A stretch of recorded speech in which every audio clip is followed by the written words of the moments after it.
Et de retour avec vous, chers téléspectateurs, et nous passons directement pour plus d'informations sur ce sujet. Nous avons le plaisir d'accueillir Dr Islam Ezzat, qui est professeur d'antiquité égyptienne à l'université de Ain Shams. Bonjour. Bonjour monsieur, comment allez-vous? Ça va, merci. Alors, premièrement, Dr Islam, quand on parle de retirement de sites archéologiques de la liste du patrimoine en péril de l'UNESCO, le site de Abou Mina, alors comment voyez-vous les efforts du ministère des Antiquités et du Tourisme? Bonjour à tous, bonjour monsieur. Ce nouvelle est très important parce que la décision de retrait de site de Abou Mina de la liste de patrimoine mondial en péril, c'est une grande décision qui reflète l'importance de préservation de sites de patrimoine mondial en Égypte et qui reflète aussi les efforts déployés par le Conseil suprême des Antiquités relevant du ministère du Tourisme et des Antiquités en Égypte qui jouait un rôle central dans la préservation de ce site. En fait, ce site était considéré comme un site patrimoine mondial en péril depuis l'année 2001. Oui. Malgré il était inscrit comme un site de patrimoine mondial dans l'année 1979. En cause de plusieurs raisons. Le plus important, c'était au niveau d'eau souterrain ou de nappes phréatiques qui affectent la structure archéologique de monuments, de bâtiments historiques dans ce site très important. Oui.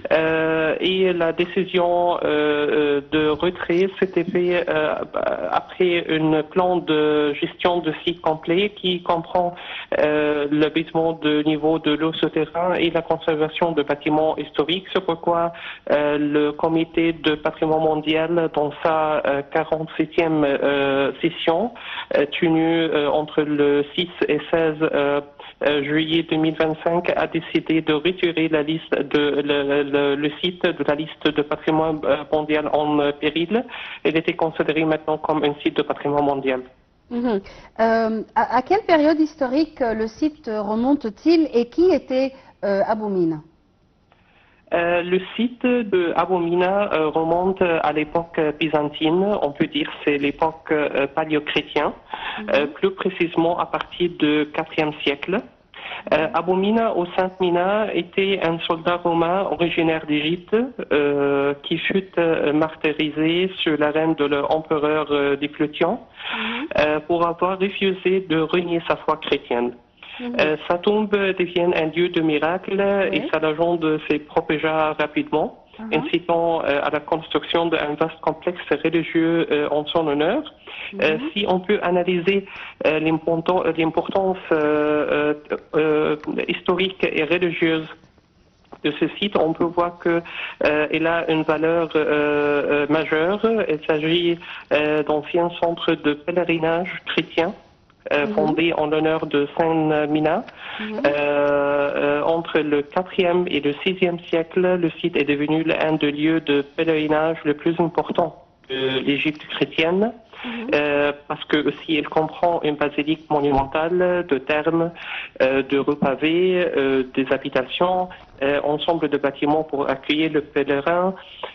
Donc sa renommée de passer le frontier de l'Égypte attirant de fidèles de tout le bassin méditerranéen. Oui.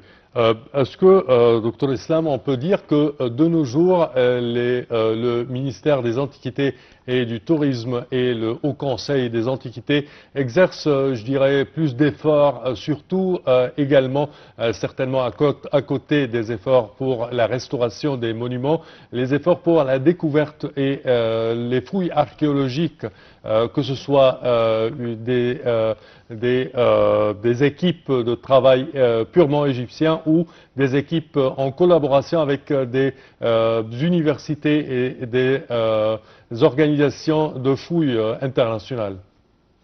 Oui, exactement.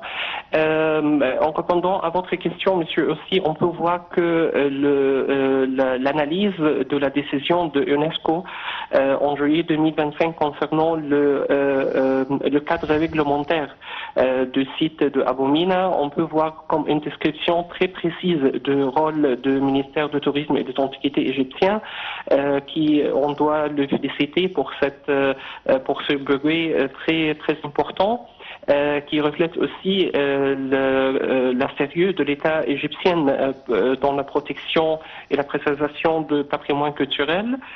On peut voir que nous avons une loi très importante, la loi numéro 117 pour l'année 1983 sur la protection des antiquités, qui donne la fonction de préservation de patrimoine culturel au Conseil suprême des antiquités. Et dans le cas de Abomina, par exemple, on peut voir que le plan comprend trois axes principaux.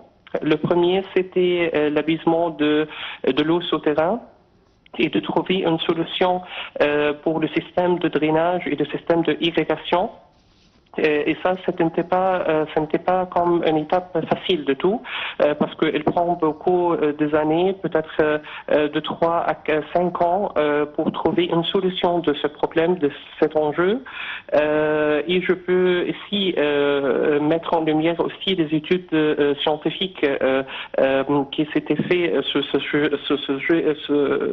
sujet. On peut voir par exemple les études réalisées par l'Autorité nationale de télédétection qui fait une analyse précise du niveau de l'eau souterraine et la solution qui peuvent être adoptées pour réduire, pour faire un niveau de mitigation de ce niveau de l'eau souterraine. Oui. Et je crois que le résultat est très formidable parce que nous avons maintenant la structure architecturelle est très stable. Ils sont faits aussi comme une stabilisation de sol ainsi que de consolidation et restauration pour le reste de vestiges romains qui existent dans le site. Docteur Islam, est-ce qu'il y a d'autres sites égyptiens qui sont toujours sur la liste du patrimoine mondial en péril? Non. Heureusement non. C'était le dernier site alors. De sites archéologiques dans la liste de patrimoine mondial en péril. Malgré ça, nous avons 7 sites égyptiens sur la liste de patrimoine mondial en général. Ces sites sont l'ancien nécropole de Thèbes à Luxor, le Caire historique, Memphis et sa nécropole qui comprend les pyramides de Giza à Darchour. Nous avons aussi le monument nubien de Abu Simbel jusqu'à Philae.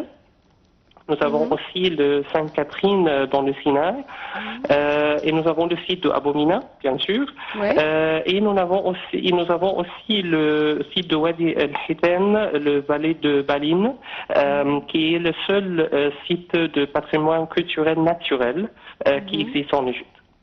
Parfait, Dr Islam Azzat, je tiens à vous remercier énormément de vos explications. Je répète que vous êtes professeur d'antiquité égyptienne à l'université de Ain Shams.